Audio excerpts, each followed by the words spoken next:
what jobs can I take? And sales came my way and I jumped at it. And it was, even at that time, good money and good incentives, which was important at that point in time, how much money you can make. And once I got into the career, I absolutely loved doing what I was doing. And also I realized that being in the profit center of an organization is really valuable. Priya, you're gone. So it was really, you were part of a profit center of the organization, which means you had everybody looking at you and listening to you, and that would add the bit of a extra limelight on you. And I think that's what kept me going, other than the adrenaline and everything as well. And now for the past 15 years, I've been working with organizations and sellers in the sales performance role as a consultant. And I realize that this just keeps getting better and better. So here I am, not just sales, but now profit center management roles for the past, and now an entrepreneur once again. Great to know that, Priya, and I'm sure that will be a lot of motivation and inspiration for those who are, because a lot of our bid and proposal management professionals as a alternate career path or the next career path look at sales as a career.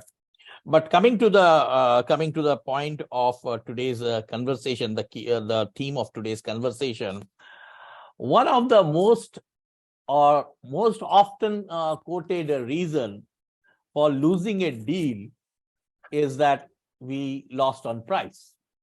Now, we want to hear that from a salesperson's perspective. How true is that? A salesperson's perspective would be, it's absolutely true. Okay. And my perspective would differ from that because I think you never lose a deal only on price. And I think that only is important. You do lose deals because of criteria and fitting to the criteria. And price is often a criteria built by the customer. So I think this is where the role of sales managers and leaders becomes important, because very often if we do win-loss analysis, we don't talk about the reasons behind losing deals. Like, we don't do a root cause analysis. We very often leave it to say price. But, when we were with Miller Hyman, we did a research saying what's the most often quoted reason for losing a deal. And people said price. But when we asked them what's the most often reason for you to win a deal, now ideally they should have said price as well, right? Because that's how the data sets would match. But nobody said price. That's when people said relationship, understanding the customer, brand positioning. And that's what tells you that that's how the criteria happens. And I think a part of this also sits on our customers. If you ask a customer as feedback at the end of winning or losing a deal, if you've lost a deal and you ask a customer to say, sir, why did you not buy from me? The most logical reason for refusal is price. It doesn't make you look bad. It doesn't question your credibility. You just say you didn't fit the criteria. If your price was better, I would have bought from you. But when you win a deal and you ask people, sir, why did you buy from us? You will never hear them say price. They will always say, because I like you, you understood my needs, I value your brand, etc. So I think it's not just salespeople, it's generally everybody around us. When we are talking about logical criteria, price becomes an important and visible factor. And I think that's why everybody talks about pricing so much. Great insights, Priya. And if the cherries I pick out of this conversation, first conversation with you, is that ultimately price is a facade you keep, but at the end, at the back of it is actually the value which the customer is looking at. And when we talk of value, generally in the entire deal perspective, we talk about the economic value the customer may be considering, or the perceived value the product or of the product or the service for the client. Now, these two formats or these two tenets of pricing basically are very critical for a team, for a proposal team, to not only arrive at a price value, but also to communicate that value in their proposals, or rather in every communication with the client. How do you suggest, or basically what has been your experience in from a sales perspective, that the sales can drive, because sales being so closest to the customer and also closest to the competitors, nearest to the competitors, or closer, having a so fair, great understanding of the competitors, how can the sales help the larger proposal team in deriving the right price to win, which actually matches the economic value and the perceived value of the customer? Yeah. So I think let's look at this into two scenarios, right? One scenario is where I was already engaged with the account or the customer. And then we've identified an opportunity for which I need to submit a proposal. So there is already a relationship, if I can call it that, right? Second scenario is I've had no relationship with the account and I've only received an RFP to which we are responding. And the reason I'm putting it out into two buckets is because what would you do kind of is slightly different in both the scenarios. Because if you had a relationship and now you identified a new opportunity for which you're submitting a proposal or having a conversation, understanding the value is really all about engaging with the various stakeholders and understanding what is it, that famous question, what keeps them up at night? What is the top of the mind challenge or aspiration they have, right? However, if we were doing this with a completely new account, then it takes a little more effort because you don't even know the stakeholders. Right. And then you're talking about value. A lot of times, in fact, when RFPs get released, the process says you cannot engage with other stakeholders. And that becomes a challenge sometimes, even with salespeople. So you need to be a little smarter at that one then, in terms of doing your research or leveraging your network in terms of understanding what really are people's challenges and aspirations.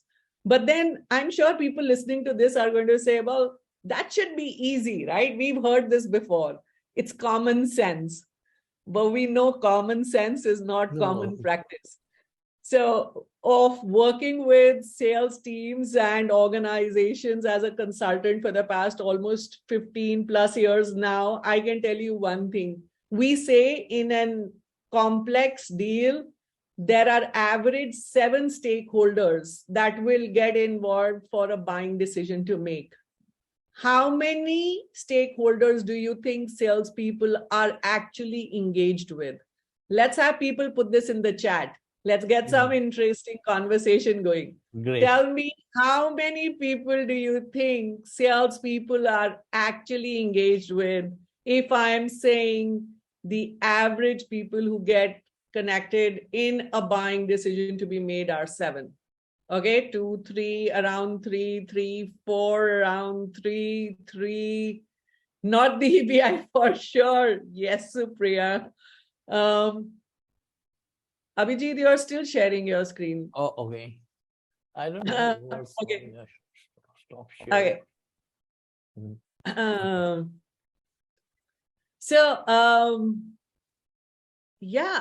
You guys are absolutely accurate. we've seen usually salespeople on an average only know two stakeholders. And those two stakeholders are usually at the low or middle level of influence.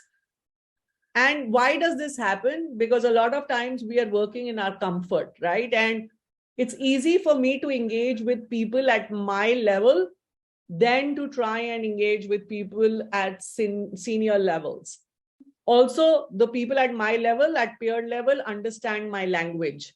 For others, I have to adapt language. So when it comes to talking about economic value and perceived value, now think about it. If I'm running a digital transformation project for a business, for their sales team, and you're in touch with the sales leader is going to give you the perceived value of what he or she wants from the solution.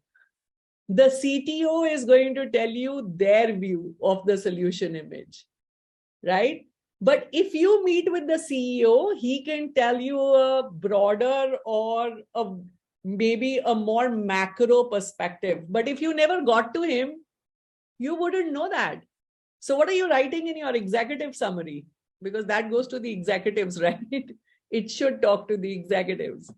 So I think a lot of times the challenge we see for salespeople is they are not engaged with the stakeholders at the senior levels and across the various dimensions of the buying opportunity, which is why we are not understanding the value of what is the solutions image in my customer's mind, which is why pricing then becomes a probability game.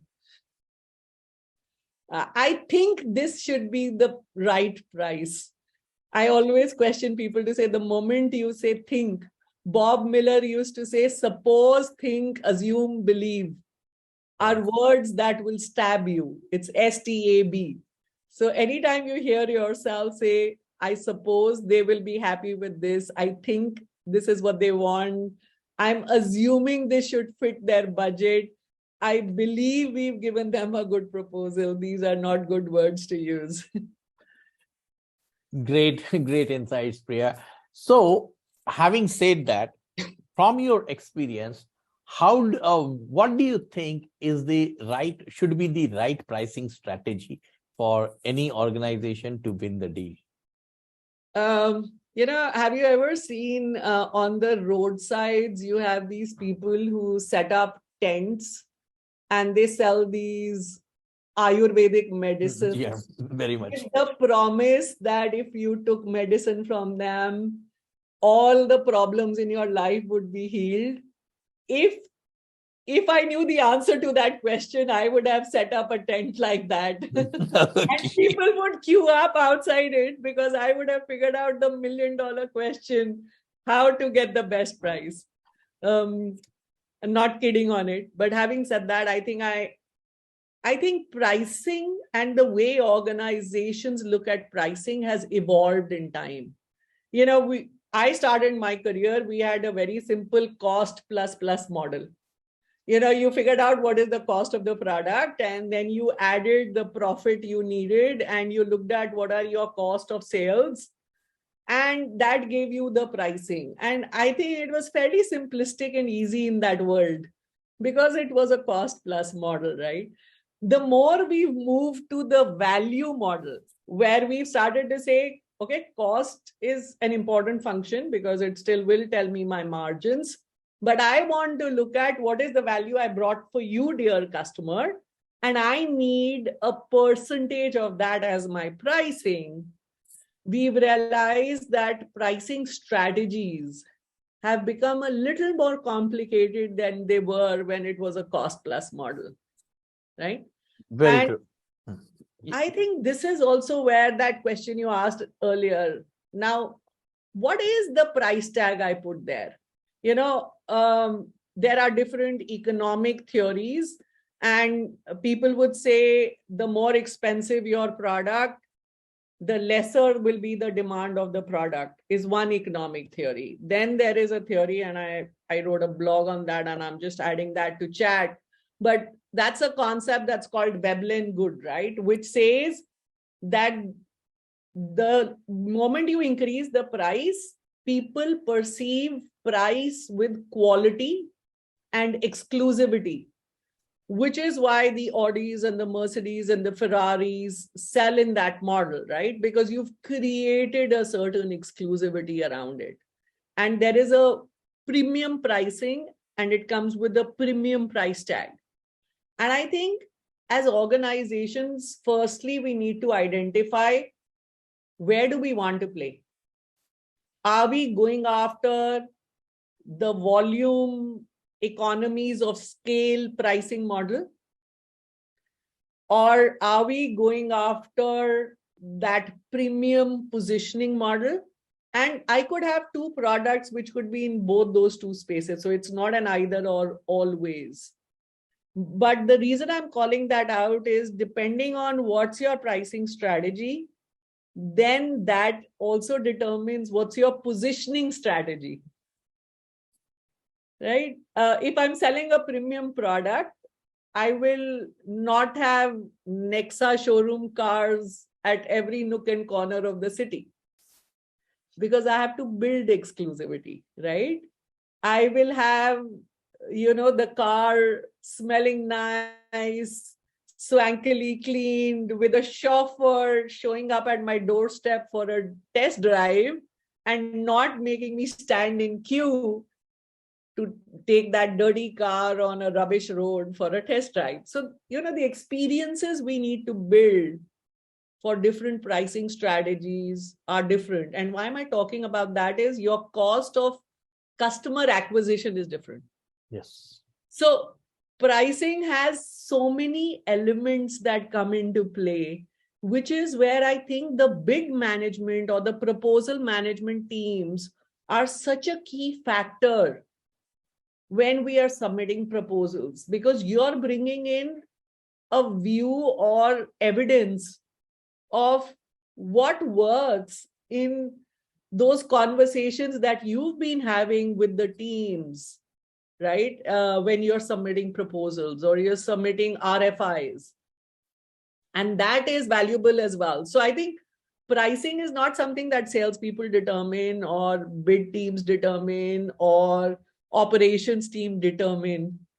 Pricing is like collective wisdom in an organization, right? It's everybody coming together, bringing in each of their own elements and saying, okay, how will this impact my bid or what I need to do? And the best price is the price at which the customer buys.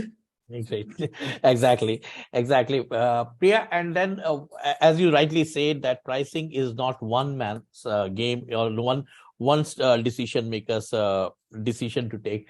It is the inputs of pricing comes from every source available. Now, if we look at the sales function as such, sales function is not just about building the relationship with the customer. It is also about understanding the market play, or understanding the competitors play in the entire deal. So how do you think the larger proposal team can benefit from the sales experience and the sales inputs in this area, from the marketplace side as well as from the competitors play side? Yeah, I think there is a lot of tacit knowledge that sits with salespeople.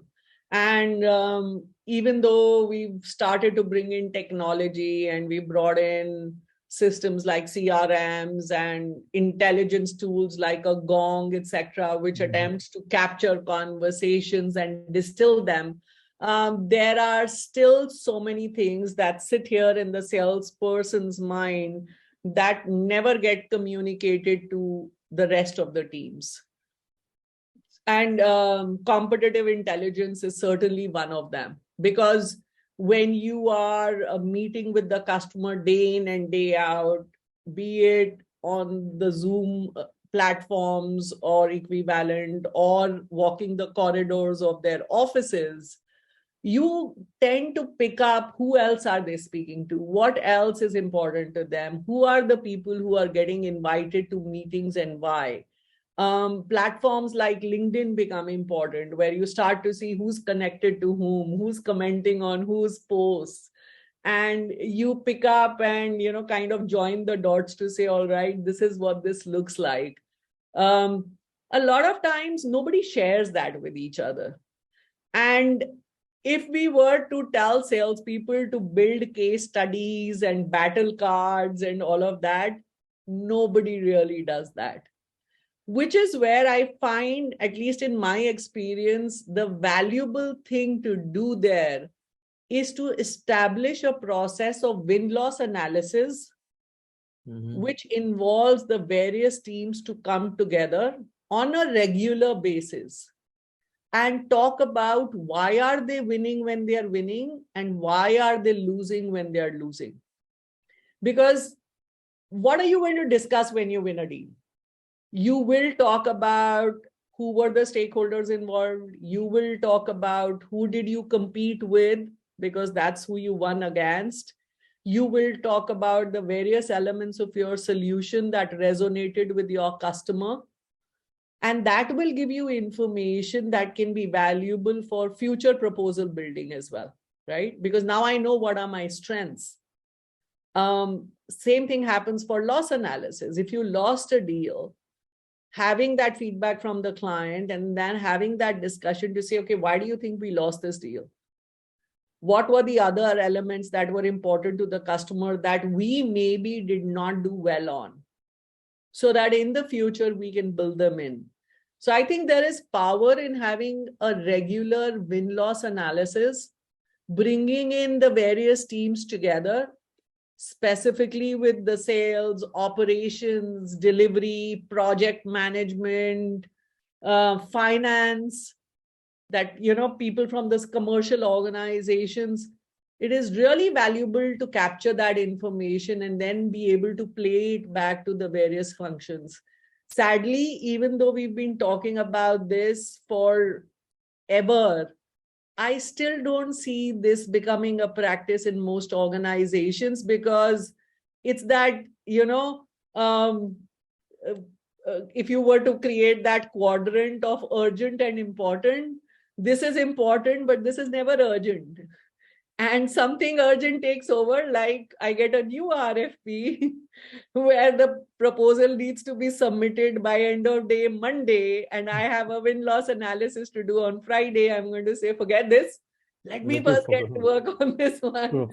And very often people intend to do win-loss analysis, but they don't do them as often as it would bring value to them. I think selling to customers is a team sport. And the more we blur the lines of our functional definitions, and the more we become pursuit teams to win deals. And I know I'm being idealistic on a Saturday morning when I say that, but the more we can move in that direction, the better we are going to get at this. Because otherwise, the rat race of our daily jobs is going to take over, and we are all going to say, okay, one day I will look at. And that's never going to happen, right? We never have time to do those things one day. Yeah, because there's always a bid waiting. Okay. Yeah. So I think we had great conversation till now, Priya. So let me just ask the participants, check the chat box and see if there are any questions from the participants. And participants, if you have any questions, please feel free to ask so that we can, or else we can move to the next round of discussions with Priya. So there is a question by Gaurav here I can see. Can we get draft questions for win-loss analysis for internal stakeholders and also for client?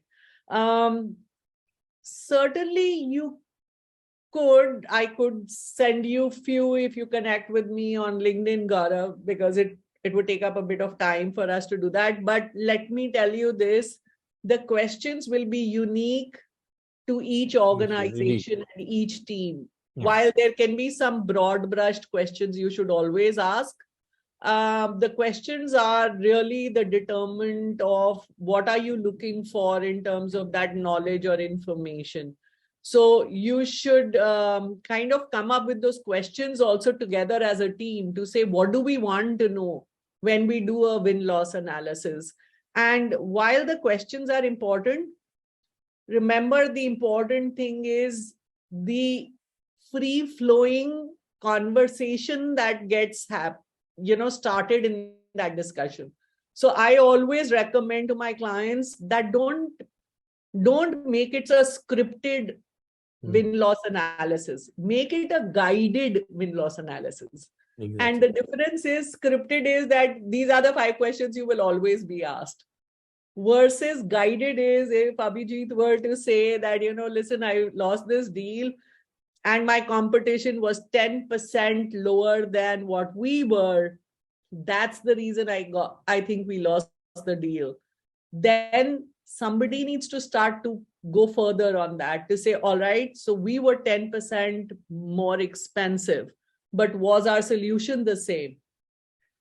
Why did we become too overwhelming in our solution, which is why we couldn't bring down the pricing? Is there learning we can take from there? So what I'm saying is that it has to have a framework. It has to have somebody in the organization at a leadership level guiding it, but it cannot be a scripted win-loss analysis because that doesn't work. Yes, exactly. Very true. And Gaurav, you can refer to the win-loss analysis topics on the APMP, in the APMP body of knowledge, as well as on the APMP portal. There are ample number of webinars and seminars on which will give you some great insights on win-loss analysis. I think we have a good number of questions coming in. Yeah, so, I can see that. So yeah. Neeraj Kumar is asking a question that can put me in trouble. Do you believe collaborative efforts for pricing from sales delivery work? I've always said there is a we versus them divide in an organization between sales and delivery. It's always been there. And I keep saying this, but I think this is where the leadership teams play a role. If the intent is to win more, we need to collaborate more. It's not if we do, it's when we do. Right? And I think we don't have a choice. Right now, research tells us our customers are getting smarter at buying than our sellers are getting at selling. Very true. So we need to really up our benchmarks on this. And I know it's idealistic, it's wish list, but we don't have a choice. We have to be collaborative. Priya, one more thing I would like to add over what you said about the collaboration and the deal team or the pursuit team working together towards the objective. For any team to work together and collaborate or pursue a opportunity, it is more important. It is also very important that everybody speaks the same language or everybody understands the language. Now, typically in a delivery team, when you have a delivery team, when you have a solution engineering team, you have the pricing team, and then you have the sales team. Mm-hmm. Now when pricing comes in, the delivery will say, hey, I know about how much efforts it is going to take. Okay. I don't know how much it is going to cost. Okay. The engineering team says, I know what are the components going to be there as a part of the solution, but I don't know how much time the delivery will take to deliver it. Okay. Pricing team says, I don't know what time do you require this level of resources or these are type of efforts to deliver this. And sales said, I don't know anything. Tell me a number which I can say we would fly with the customer. Now, that means that the core acumen, whether it is the program management acumen, whether it is the solution engineering acumen, whether it's the pricing acumen, is an essential element for everybody who is actually participating in winning a deal. Or else you are working only in silos. The word collaboration never comes in there. Absolutely. And it becomes like that elephant story, right? It's not that anybody's wrong. It's just that the dimension I touch, I'm only being true to that dimension. And it's okay to do that, but we know the consequences of that. Obviously. Yes. Right. I have also heard, and it hurts me every time I hear it, to say, let the proposal or the bid team manage proposals. We don't want to put sales resources on. And I'm like, okay, why are we even doing that then? If you're not going to put sales resources, let's not even submit a proposal, right? Because anything that goes out from the organization is creating an experience for the brand. And if you're not serious about it, don't do it. Just say thank you so much for sending it. We don't respond to RFPs. But don't do a half-baked job at that just because you want to control your cost of sales. That's an unfair thing to do. And I've sometimes seen that in organizations when we get into consulting, which is where we then stress upon building out pursuit teams rather than, and being very good at qualification criteria. It's okay if you said no. Nobody ever killed you because you said no, I will not give you a proposal. But don't do a shoddy job of that just because you don't want to put effort or time or resources.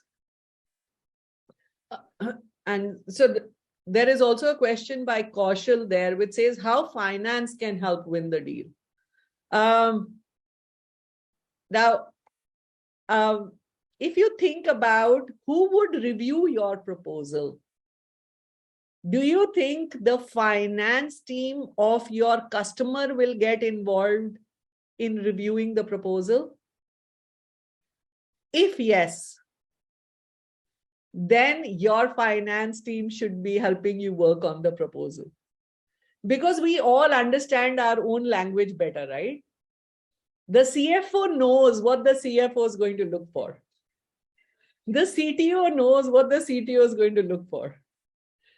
Again, something that we need to get better at is leveraging our stakeholders. If I'm saying there are average 7 people in the buying organization, there have to be average 7 people in the selling organization as well, right? That's when we are going to do a mirror map of selling in complex deals. So the complexity can't be 7 people there and one bichara person here trying to navigate 7 or 10 or 15 people there. It doesn't work like that. So I think finance has a very important role to play. They can keep us true to our numbers, and they can also help us understand what are the metrics the finance team of the customer would look at and ensure that we are talking in that language. So every function is important. HR brings in their dimension, finance brings in their dimension, because remember, our customer organization is a reflective of ours and vice versa as well. So true, Priya. And I do remember, and that's bringing in that you said minimum 7 people, buyers or 7 stakeholders from the buyer side are involved. And if you see these 7 buyers, 7 stakeholders can be broadly categorized into like price buyers, relationship buyers, value buyers, and then there is one who is basically a poker buyer. You never know what his values are going to be, preferences. And understanding these different personas, and I think in a different context we were discussing that how much do we really analyze the buyer personas?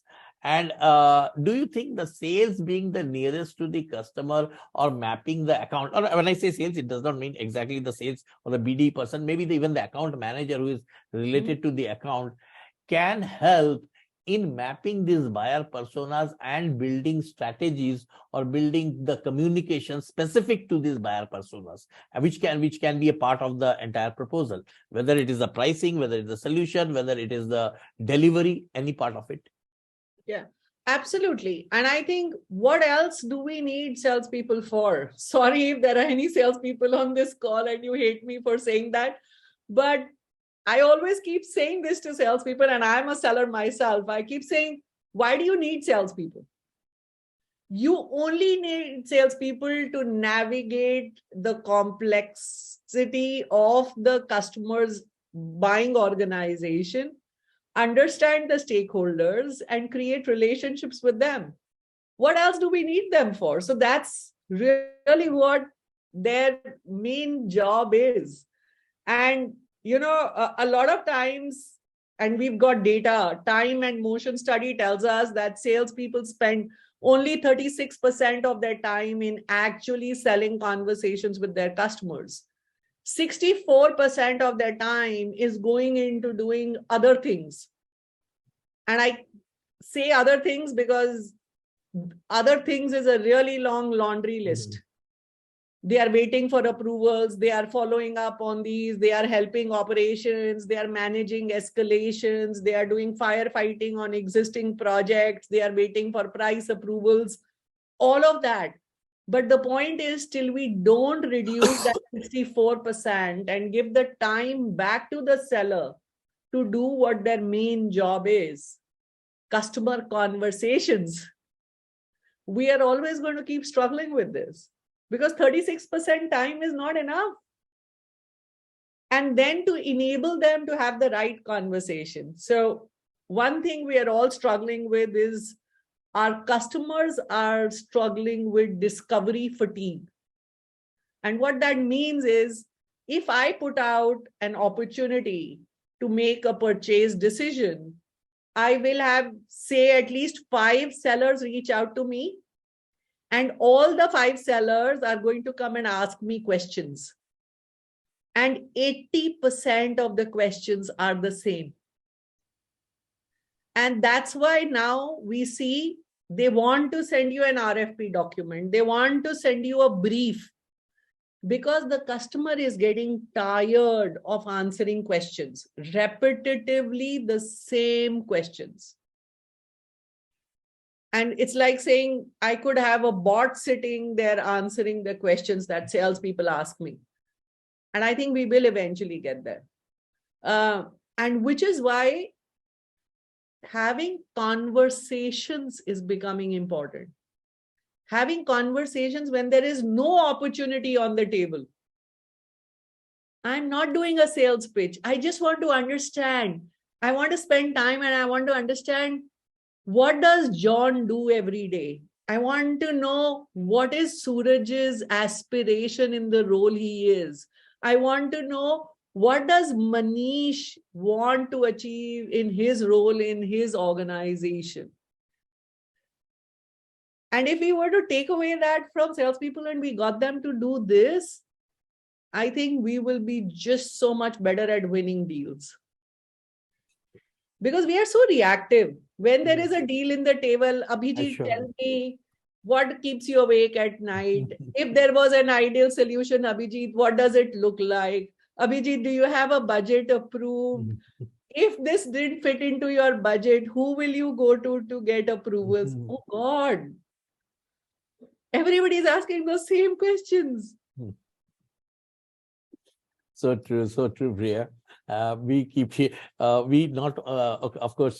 we keep asking the same questions, even from the pre-sales team or for the qualification also. These are the questions which you send, and I don't really blame the sales also for that reason, because these are the questions we ask from the qualification criteria also, that how many meetings did you have with the customer? Okay, did the customer tell you that there is a budget, there is an approved budget for this? Did they tell you that, okay, what is their decision making criteria is going to be?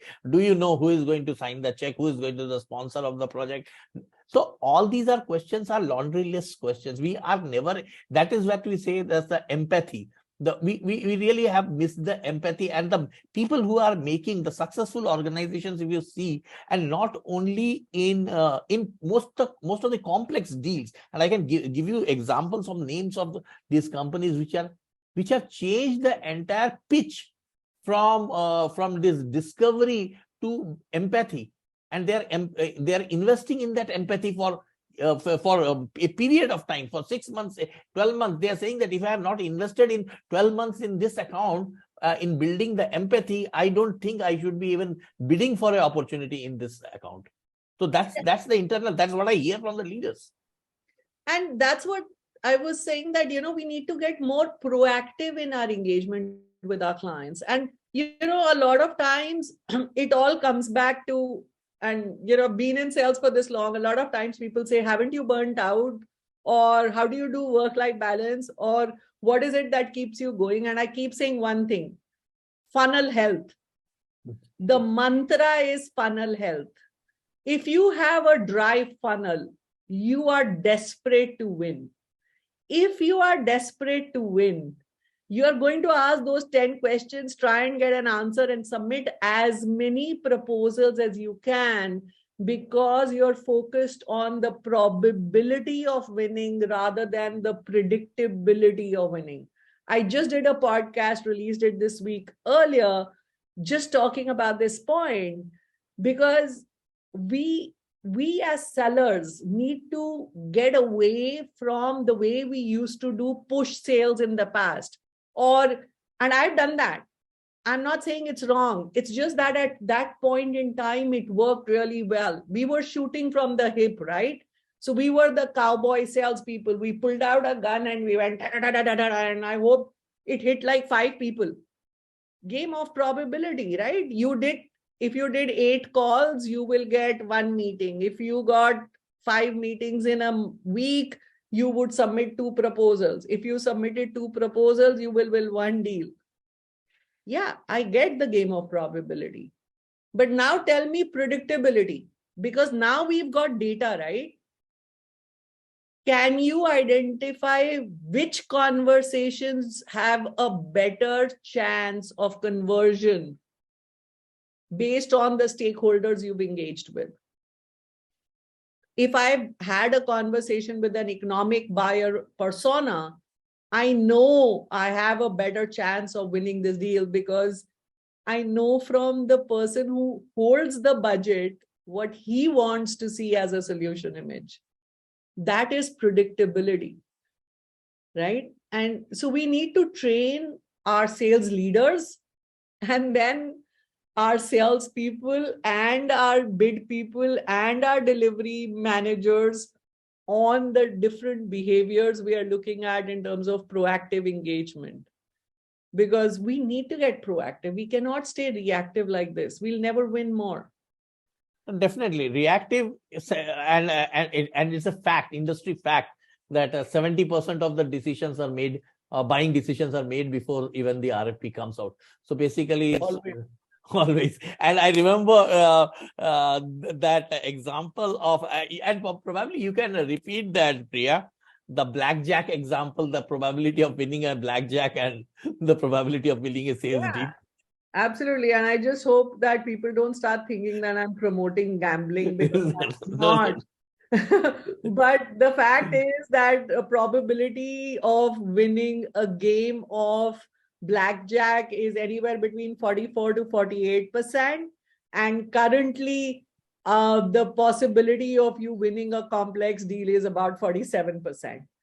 So you might as well be bidding on a blackjack table. The probability is the same, which is why predictability becomes important. And if you want to know more about my perspective, here is the podcast I just did. Yeah, please, everyone, do listen to this podcast, because even though we may term ourselves as bid and proposal management professionals, but actually we are doing sales. We are a part of the sales team, because unless the sales happens, we are not successful. Submitting a proposal is not a success factor for us. Winning a deal is the success factor for us. Absolutely. And I see a couple of questions there around the best price or the right price. And I don't know if there is a formula that exists on that. But like I said, the best price is the price at which the customer actually buys. There is no debate on that one. But how do we determine that? How do we determine a winning price? And at least in my experience, and we used to sell for Miller Hyman Group, which is fairly premium in the products we sell. We often have said that we are the Maybach of sales performance, if not a Ferrari. I think the first thing important was the qualifying criteria. Um, if I have to sell a Maybach, I first want to see, does my customer have a garage big enough to park a Maybach or not? Right? Because if they don't, I'm not selling to the right client, or I'm not selling the right product. And I think that's the first question to understand when you start thinking about price. If you're speaking to a procurement team, which is created an Excel file with some criteria on the left side and then a column to the name of every brand who's going to submit an RFP, you are only going to be column fodder, right? What is the fun of doing that? The fun is when you've created that criteria, which is on the left-hand side. If you've not created it, at least you've had a conversation around them. At least you have the credibility to shape that criteria. Because if you don't, you are trying to fit a square peg in a round hole. You will never be a perfect fit, right? And then there is a concept of what we call as an anchor price. And I'm sure you are all buyers as well, and you know anchor price, right? Think about a product you've never bought before. And customers are smart. I'm saying they're getting smarter, right? They do this in the name of, or the facade of RFIs today, right? They try and get an anchor price. They're saying, I've never purchased a smartphone before. Let me go and find out, what does an average smartphone cost? Now they get a price, right? So supposing I figured out $500, now $500 becomes my anchor price. And then I start looking at the people who are above 500 and I look at people who are below 500. But who determines this 500? And that's where I want to get you to focus on. This is where I'm saying be intentional. Because if I am above the 500 bracket, I will never win it if the customer's anchor statement is saying I need it to fit into 500. Then, and a lot of times people try and see how can we come to 500. Challenge yourself to say, how can you move the 500 to 700? Right? Or why did they pick up 500? Because, you know, in sales, law of averages don't work. Now, imagine if we are 24 people on this call, I were to take everybody's blood pressure, draw out an average and give you all medicine based on the average blood pressure of 24 people. Somebody would die. I can tell you that. And I'm not even a doctor. So law of averages work in some scenarios. But sales is not one of them. You can't do average deal price. In the past, we've sold this at this much. Let's do an average pricing and make that our best price. No, that's not how it works, which is why co-creation becomes important. Sitting down with your customer and saying, let's build out the solution first. What do you want? What do you need to have? What is it that's nice to have? I can maybe give you two pricing. One pricing which only includes the need to have. And one pricing if I brought the need and nice together, and that gives you a different value. But a lot of times we do guesstimates. And we are doing guesstimates because we are working on law of averages, right? Last time, if somebody wanted 5 .NET resources, 2 C++ resources, 3 Java resources, this is the price we gave it at. Yeah. And that's why we'll give it at that. So are we going back to the cost plus model in a value selling era? Because then, you know, we are going backwards instead of going forwards. Exactly, Priya. And when you talk about value selling, there are so many different models. Even the customer talks about or wants the vendor to put his skin in. It can be a gain sharing model, it can be a risk reward model, it can be outcome, what we call as the outcome based models. If you help me achieve this and you get a part of this.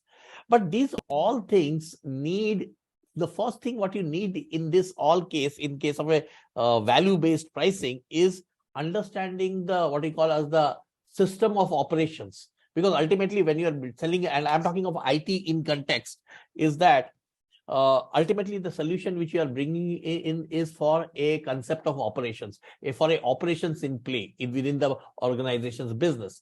And then there are these operations, they drive certain business drivers, or there are certain what we call as the business value drivers. If we do not understand the concept of operations, and if we don't know the value drivers, and we do not have control over them, over the period of the contract, over the period of the relationship for which when the outcomes are going to be measured, how do we basically even bid for such opportunities, or even put a price for such opportunities? Yeah. And that's such an important point you made there, Abhijit. And, I see a lot of times we struggle with that because, again, the challenge is we are working in different teams.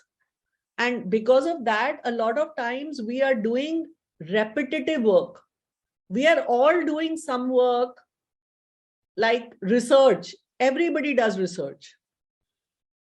But can we have, as we build out our pursuit teams, not do repetitive work and get one or two people to do certain amount of research and then share it with everybody so that they can leverage it, then have somebody else do something else and share it with everyone, so that our roles are defined as we come together as a team? Because a lot of times we waste our time. I'm sorry to say that, but we waste our time in everybody doing repetitive work. And if we are going to duplicate efforts, we are not going to get exponential results. Exponential results will happen when we create good collaborative working models, right? And that's important. And I understand, and believe me, been selling for this long, I'm not saying what we are saying is easy to do. It's not easy. It's not easy. It's not easy. It's not easy, really. We may make it sound easy because we're sitting here and having a philosophical discussion, but to do a lot of this in a large organization where we are geographically separated in virtual teams takes a lot of effort. But the only thing that I would say here is it's worth the effort. I know it's not easy, but it's really the results that you will start to get are worth the effort. Because that's going to bring value, not just for this deal, but for multiple other deals that you will work on. And we will win some and lose some, right? I proudly say this, that I have a failure rate of 75%. And I've been selling for 112 quarters. I am proud of the fact that I have a failure rate of 75%. So if I won 250 projects, I actually submitted proposals to 1,000. And I engaged with 5,000 people. Now imagine the muscle power I have built when I am doing this. And I see today when I work with sellers and other teams, a lot of times people get disheartened. And I'm like, why are you getting disheartened? Yes, Kaushal, the win rate is 25%. And it is a very good conversion ratio. For a seller to win 1 out of 4 deals is a good conversion ratio. Because we're talking complex deals. So you're not going to win all of them. You have to know that. We can't lose faith because we're going to lose 3 out of the 4 deals. Let's focus on winning that 1 out of 4 deals and winning the right one. And that's more important. It's not about can I win? It is should I win? Right. And in the volatile markets we are in, where everybody is talking that big R word, this is going to be so important. I don't want to win a deal which I don't have resources for which I don't strategically want to build capability, for which it will put so much pressure on my system that it makes me compromise on my existing deliveries that I'm doing to my accounts. What's the point of winning the deal? And so conversion ratio is 25%, not because I've only won that one deal. It is that I wanted to win that one deal, because I know I'm good at delivering on that. And I think this is a depart from, again, the probability game we played in the past, where we assumed everybody is my ideal customer and becho, becho, becho, right? Keep selling, selling, selling. That should be your mantra. Or always be closing. So slow to work. Yeah, carpet bombing, push selling. That's not the world we live in anymore. Exactly. And we are fooling ourselves if we believe we can live in that world.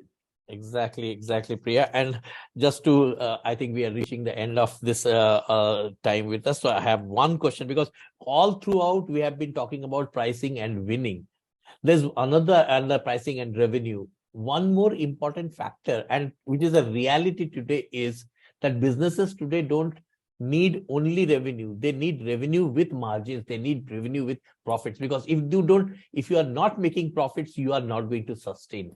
Okay, you may get the best market share, but you will not exist if you are not making the profit. And pricing is not about only gaining or winning a deal. Pricing is also about maintaining the profit, or making better profits or larger profits from a particular deal. So how do you think sales, what do you think sales, because sales, and why I'm bringing in this is that because sales has always been on the hook, as I say that sales will get revenue by giving out discounts and losing on the profits. How do you think sales really, just because their performance is tied up to the revenue numbers? Do you think this is the time that we should think about the sales, and rather the entire pursuit team's performance linked to the margins and the profits which are being made? So I partly agree to that. I think it is time for us to review the KPIs of sales teams. And this is an appeal to HR and sales leadership more than anybody else. Because I think many, many years ago, we created an activity plan, and it was counting the number of activities we did. And we've kind of translated that activity plan into various formats, from a handwritten to an Excel file to today a automated CRM to Salesforce automation. And we've never questioned the activity plans. And we continue to say that you get in the activity, everything else would happen. And I think that's where that point that you make is very important. Contribution margin or profit needs to come into play if we want sales to change.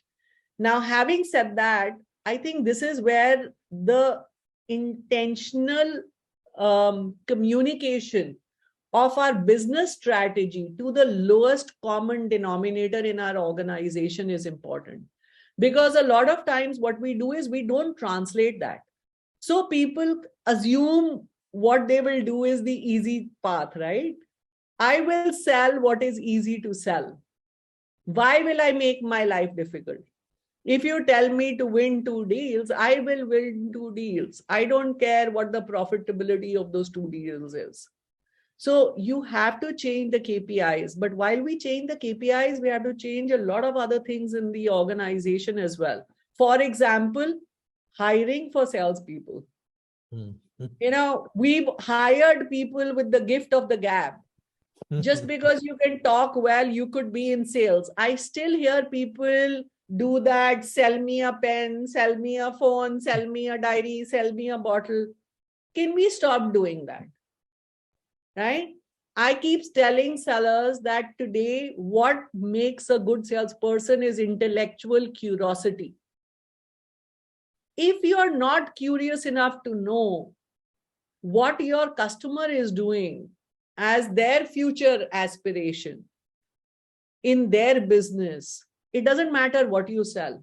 You could be selling dustbins for what I care. You are never going to make a strong pitch if you're not curious enough to know that, right? And this is a skill we have to train ourselves to, because we are living in a world where the world changes every 3 years. You know, an elephant sheds his molars once in 8 years.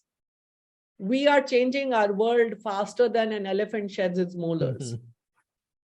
Anything that you did in 2019 is not true today in 2022. We all know that. Yes, very true. So, and now this is going to continue. Rather, it will become faster. The changes become faster. So we have to do that, right? And I think, you know, there are so many other points we can talk to this. Yes. Happy to take specific questions if you guys have any, or even through LinkedIn. Yeah.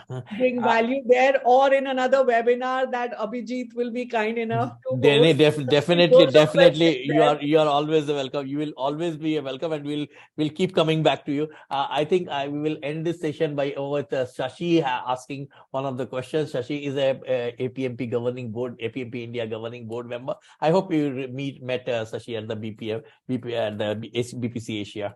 So Shashi, please unmute yourself and you can ask the question, please. Sure. So Priya, I think a very, very interesting conversation as always. And I think very true. Common sense is not so common.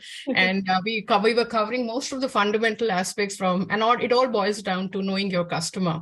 But and I think we've been harping a lot about, value. And I think all of us, we've been hearing those things and those are being thrown at us. But how important do you think is the value articulation piece of it?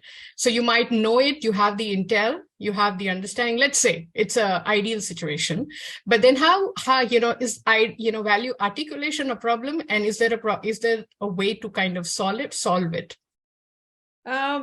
Absolutely, value articulation or value translation is a problem as well, because a lot of times we've got a broad formula to define what value we can bring for our clients, but we are leaving that last minute translation to the context to whoever is working closely with the client.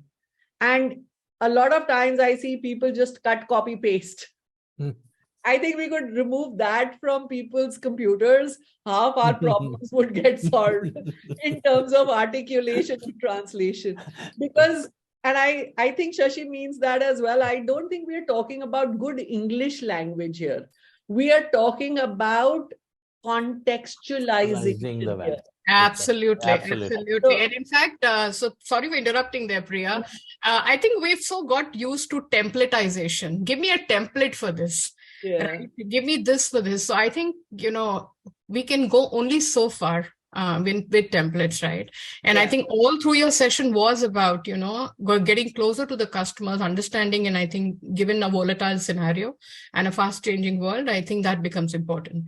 So, but people still need some tricks and tips in terms of, how do you really get to it? How do you, while not a template, how do I articulate? I think I see people struggling with that. Yeah, no, I absolutely agree. And that's why I keep saying that have more guidelines or frameworks than templates. A template is straight jacketing you, right? A framework is giving you a foundation on which you can then build your own. And I think this is certainly a skill we need to build in our teams, because this is a skill issue. This is not a knowledge issue. Exactly. Yes. 100% agree to that. Attitude and a skill issue. We need to build that attitude of saying, I give them a simple question. I've always said this to my sales team. If you're going into a meeting, think about what are you going to say in this meeting today, which the customer would have never known if they had not met with you. And if you don't have an answer to that question, don't go for the meeting. And if you're able to getting that answer, that's contextualization. I'm going to tell you something you would have never known if you had not met with me. Imagine the power in me in that meeting then. Exactly. Very good. But if what I'm telling you is on my website, what I'm telling you is on my presentation deck, what I'm telling you is exactly what my competition told you. What I'm telling you is something that anybody in my team could have told you. There is no value of me then. Exactly. Absolutely. Bang on. Bang on, Priya. And that's exactly one element which we have. So let me do some selling over here. Let me pull out this screen over here. If you can see this, if you can see the screen, is my screen well visible? Yeah, it says I want to pay now. No, yeah, exactly. But below that, you can see here the value monetization. This is the part, the customer's willingness to pay, the perceiveness, and basically mapping the price with the value, because this is something which we are missing. And this is exactly what Shashi was communicating, that communicating pricing as a value proposition and finally justifying that value. So that's exactly, other than all the topics which we cover over here, from pricing concepts to all this thing, this is exactly and this is where we are closing, and then of course the presenting and the pricing of the cost data. So this is what we are doing as a part of this deal pricing, the deal pricing masterclass. So everybody can look into it. I'm sharing it on the chat, and definitely this is going to be one of the most valuable sessions which we had with Priya here. And thank you, Priya, for taking your time out. I'm definitely, as I can see from the chat of the participants, we will be definitely coming back to you, looking at your guidance, looking at sharing your insights. And thank you so much. And thank you, everyone. Thank you, every participant, for taking time out on your Saturday. That I appreciate your commitment to the profession, your commitment towards your growth. And thank you so much, everyone.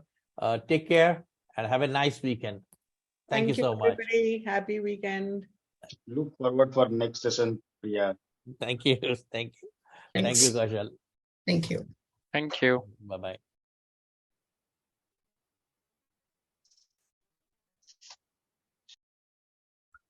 Abhijit ji, beautifully curated master classes. I mean, you're a wizard with that part of it, I must say. Thank you so much. Thank you. Look forward to it. Thank you. Yeah, lovely. I think I want to kind of chat with you separately. Okay. Thank you so much. Thanks. Bye-bye. Okay. Thank you. Yeah, connect with you separately as well. Yeah, sure. Absolutely. Look forward to connecting with all of you. And I'm going to drop off now. Thank you. Bye-bye.